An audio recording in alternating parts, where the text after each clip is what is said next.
How important is it to you to reach your target audience on social media? Most people think that posting on social media is how you reach your target audience. But what if I told you that the content that you're posting probably isn't reaching the right audience? In this episode, you'll learn what reaching your target audience actually means, why social media platforms rarely accomplish this, and how you can design your content strategy so that people who've never heard of you can find you at the exact right moment. Let's dive right in.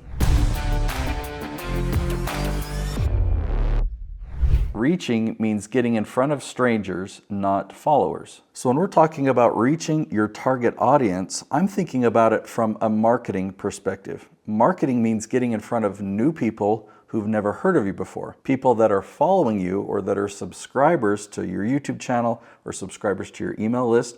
If you post content to them, that's no longer marketing, that's nurturing. Now, nurturing's important, but we're talking about marketing. So there are people right now all around the world that are searching for your expertise. They're going to Google, they're going to ChatGPT, but they're not typing in your name, they're typing in questions that they have, and you would be the perfect person to answer those questions. So your next client doesn't know your name yet. Social media isn't built for search, so it can't be your discovery engine. So let's talk about Facebook, LinkedIn, Instagram, X. When you post content to those platforms, it's not indexed by Google, it's not indexed by ChatGPT.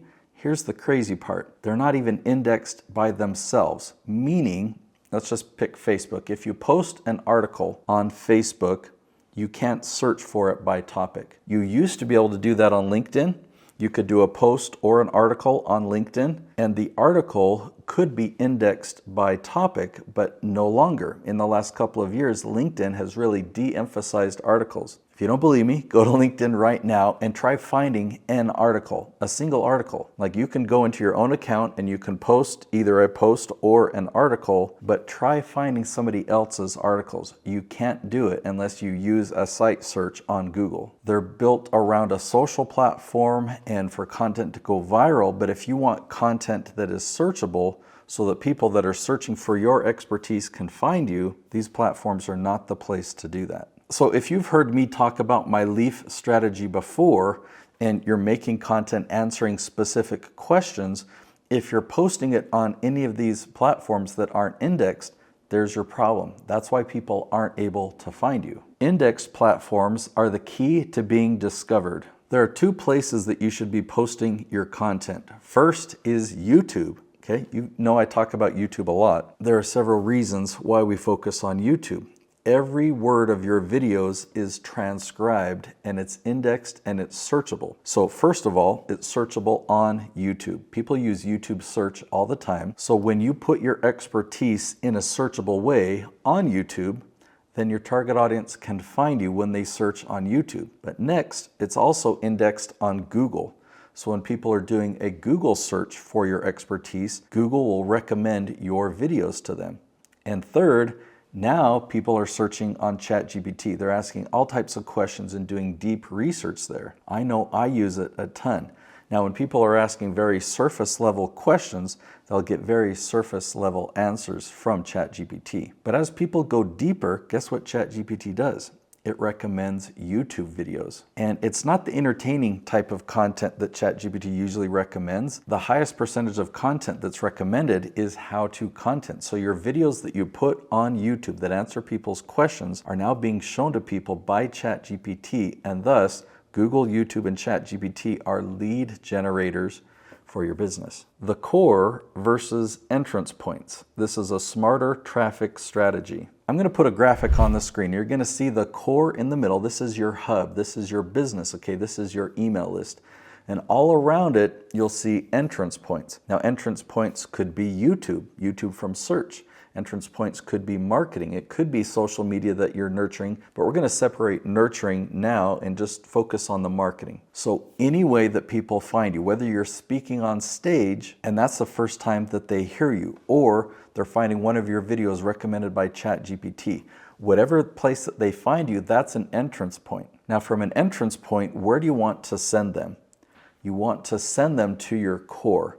You always want to send them to a landing page where they can join your email list, and now they're in your business funnel. A lot of people ask me, okay, once I post these videos to YouTube, should I tell people about it when I speak from the stage? Should I tell them about specific videos? And I teach them this principle of entrance points versus the core.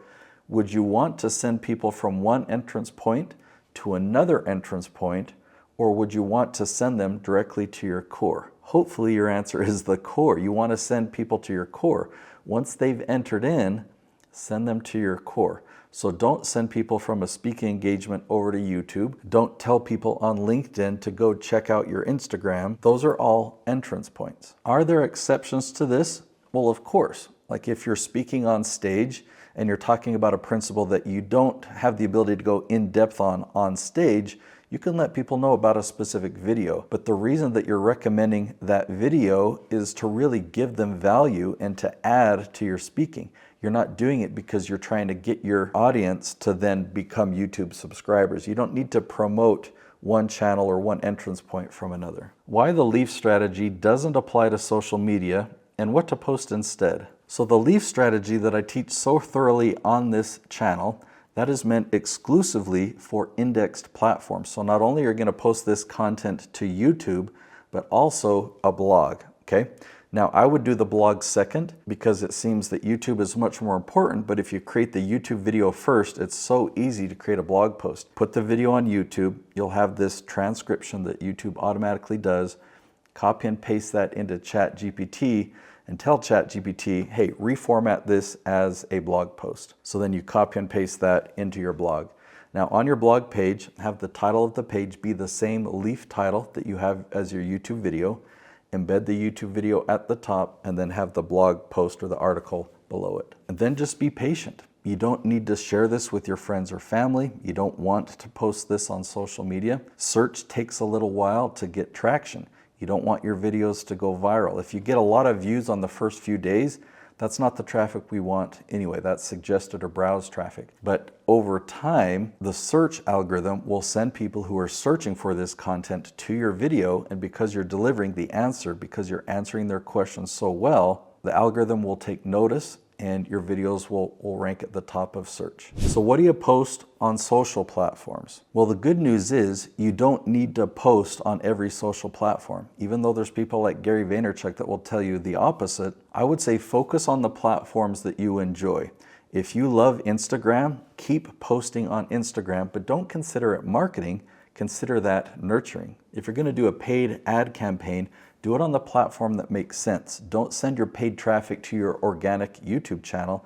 Send your paid traffic to your core. Send it to landing pages so you can get conversions. Paid ads can be very, very helpful because you can fine-tune your funnel. You can split test and tweak things and iterate very, very quickly. And then as your YouTube channel is generating leads, those leads, if they're coming through that fine-tuned funnel, they're going to convert way better than the paid leads. You can repurpose your content. So if you're going through all this effort to make these amazing YouTube videos that follow the leaf strategy, can you repurpose that? Should you post that video to LinkedIn? Well, you could do that, but that wouldn't work so well. You need to really learn the LinkedIn formula or whatever platform you're considering. You want to package that content in a way that will work on each specific platform. So for LinkedIn, not only can you post videos, but even more frequently, you need to post articles and shorter form content and images with text associated with it. So what I'm really good at teaching you on this channel is the YouTube formula. Create the content in a very specific way so that you'll get results on YouTube, Google, and ChatGPT. And then as you repurpose it for other platforms, make sure you find an expert for that platform. Follow their advice as you post content there.